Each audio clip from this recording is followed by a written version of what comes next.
Hi, welcome to my kitchen. பட்டாணி கச்சோரி செய்ய தேவையான பொருட்கள்: வேக வைத்து மசித்த பட்டாணி 1 கப், பச்சை மிளகாய் பேஸ்ட் 1 டேபிள்ஸ்பூன், சோம்பு 1 டீஸ்பூன், ஜீரகம் 1 டீஸ்பூன், ஓமம் 2 சிட்டிகை, மஞ்சள் பொடி 1 டீஸ்பூன், கரம் மசாலா 1 டீஸ்பூன், கறிவேப்பிலை சிறிதளவு, கொத்தமல்லி சிறிதளவு, நறுக்கிய இஞ்சி சிறிதளவு, உப்பு தேவையான அளவு, மைதா 1 கப், நெய் அரை கப், எண்ணெய் பொரிப்பதற்கு.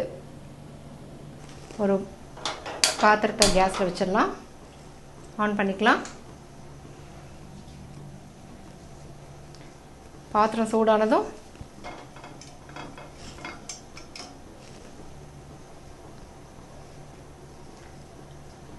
எண்ணெய் விட்டுடலாம்.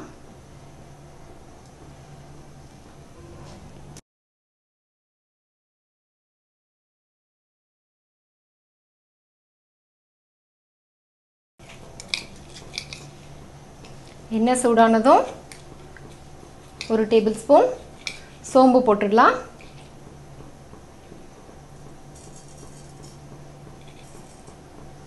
நெக்ஸ்ட்டு ஜீரகம்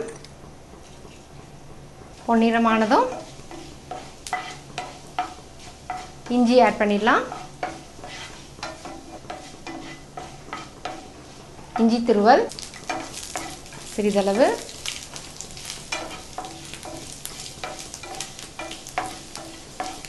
இஞ்சி வதங்கியதும் கறிவேப்பிலை போடுறச்சே இது மாதிரி கொஞ்சம் 1-2 பிச்சிட்டு போடலாம். ஸோ அந்த ஃப்ளேவர் நல்லா கிடைக்கும். அதில் கொத்தமல்லி,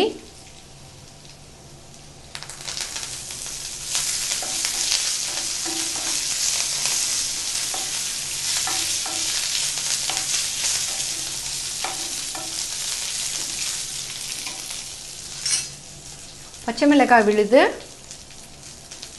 நம்ம வேறு எதுவும் மிளகாப்பொடி எதுவும் சேர்க்கல. அதில் இந்த பச்சை மிளகாய் பேஸ்ட்டு தான் இதோட காரத்துக்கு. பச்சை மிளகாய் பேஸ்ட் பண்ண முடியலன்னா நீங்கள் சில்லி சாஸ் கூட போட்டுக்கலாம். அது கொஞ்சம் டிஃப்ரெண்ட் டேஸ்ட்டாக இருக்கும். கொஞ்சம் இந்த பச்சை வாடை போட்டும் பச்சை மிளகாய் அது வரைக்கும் கொஞ்சம் ஃப்ரை பண்ணிக்கலாம். நெக்ஸ்ட் பட்டாணி வேணும்னா நீங்கள் கையால் மசிச்சுக்கலாம். இல்லைன்னா கொஞ்சம் ஹார்டாக இருந்ததுன்னா மிக்சியில் ஒரே ஒரு ரவுண்டு சுற்றி எடுத்துக்கோங்க. ஸோ இப்படி பொலப்பொலான்னு இருக்கும். இதை போட்டுடலாம்.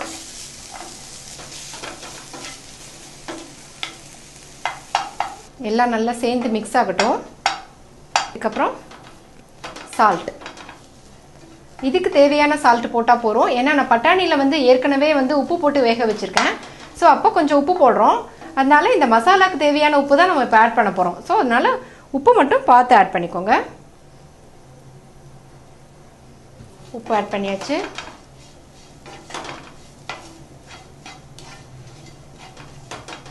நெக்ஸ்ட்டு கரம் மசாலா நல்லா ஈவனாக மிக்ஸ் பண்ணுங்கள்.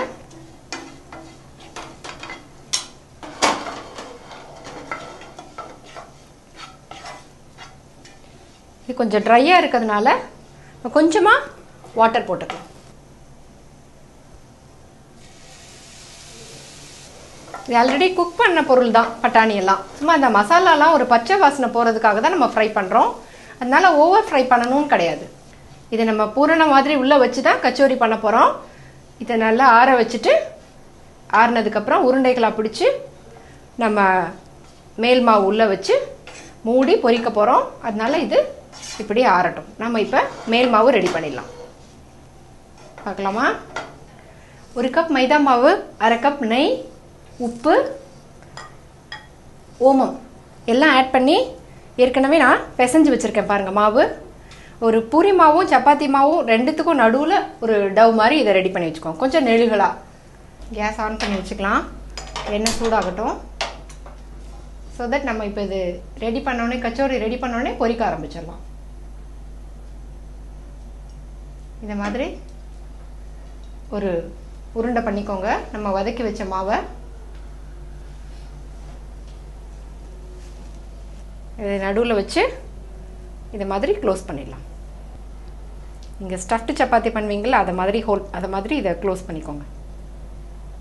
சப்பாத்திக்கு நம்ம தேய்ப்போம், இதுக்கு நம்ம அப்படியே க்ளோஸ் பண்ணிட்டோம். ஒட்டலைன்னா லைட்டாக தண்ணி தொட்டிங்கன்னா ஒட்டிடும். மைதா மாவு தானே, கொஞ்சம் தண்ணி தொட்டுட்டு மூடணுன்னா ஒட்டிக்கும். இதை மாதிரி பால்ஸ் ரெடி பண்ணிக்கலாம். எண்ணெய் சூடானதோ இதை பொரிச்சு எடுக்க போகிறோம்.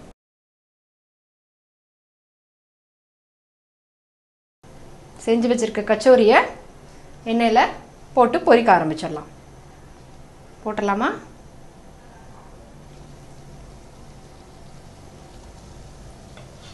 பட்டாணியே ஃபுல் ஆஃப் ப்ரோட்டீன். பட்டாணியில் நிறைய ப்ரோட்டீன் சத்து இருக்குது.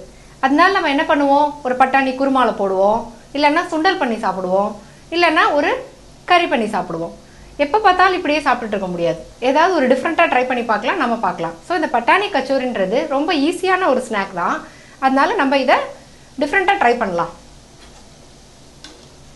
இது நல்ல ஒரு ப்ரௌன் கலர் வரட்டும், நல்ல பொன்னிறமாக வரணும். இதனால இப்போ மைதா மாவு இவ்வளோ பொன்னிறமாக ஆனதுனால ஹார்ட் ஆகிடும் அப்படின்னு ஃபீல் பண்ண வேண்டாம். ஏன்னா நம்ம 1 கப் மைதாக்கு 1/2 கப் நெய் சேர்த்துருக்கோம். அதனால நீங்கள் எவ்வளோ நல்ல ப்ரௌன் கலராக எடுக்கிற வரைக்கும் ஃப்ரை பண்ணலாம். அதனால அது ஹார்ட் ஆகிடாது உங்களுக்கு. இந்த கச்சோரி நல்ல ப்ரௌன் கலர், நல்ல ஒரு ப்ரௌன் வர வரைக்கும் ஃப்ரை பண்ணலாம். என்ன மைதா மாவு ஆட் பண்ணியிருக்கோம், இவ்வளோ ஃப்ரை பண்ணால் ஹார்ட் ஆகிடுமே அப்படின்னு ஃபீல் பண்ண வேண்டாம். ஏன்னா நம்ம 1 கப் மைதாக்கு 1/2 கப் நெய் சேர்த்துருக்கோம். அதனால இது கொஞ்சம் நல்ல ப்ரௌன் கலர் எடுத்தால் கூட அவ்வளோ ஹார்டாக இருக்காது, சாப்பிட்றதுக்கு ஈஸியாக இருக்கும். இந்த பட்டாணி கச்சோரி நம்ம ஹோட்டலில் சாப்பிட்ருப்போம், நம்ம வெளியில் எங்கேயாவது போனால் கச்சோரி சாப்பிட்டு பார்க்கலாமே அப்படின்னு சாப்பிட்ருப்போம். இது ஒரு சிம்பிளான ஒரு டிஷ் அப்படின்னு உங்களுக்கு பார்த்ததுக்கப்புறம் தெரிஞ்சிருக்கும். நீங்கள் இதை வீட்டிலே ட்ரை பண்ணலாம். கெஸ்ட் வந்தாலும் கொடுக்கலாம், ஈவினிங்கில் ஸ்நாக்ஸாக பசங்களுக்கும் கொடுக்கலாம்.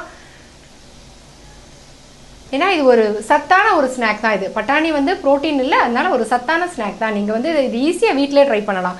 கச்சோரினா ஒரு பெரிய பேராக இருக்கே, அது எப்படி செய்கிறது, ரொம்ப கஷ்டமாக இருக்குமோ அப்படின்னு ஃபீல் பண்ணவங்களுக்கு இந்த ரெசிபியை பார்த்தது ரொம்ப யூஸ்ஃபுல்லாக இருக்கும்னு நினைக்கிறேன்.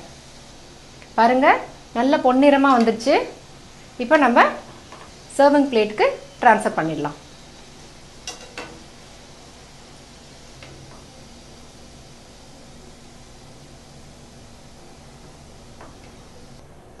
சுவையான பட்டாணி கச்சோரி தயார்.